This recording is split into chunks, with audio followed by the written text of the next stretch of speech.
কি গো আমার কি গামছা থাকে গো? ময়লা ময়লা গামছা।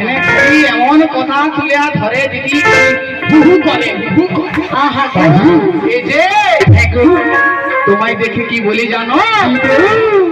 ওই ঘাটের মাঝে হরিবল হরিবল হরিবল নদী ধারে ওই একখানা নাবিক এসেছে। তাই দেখি ওই দেখো নাবিক না যেন রাজকুমার সেজেছে।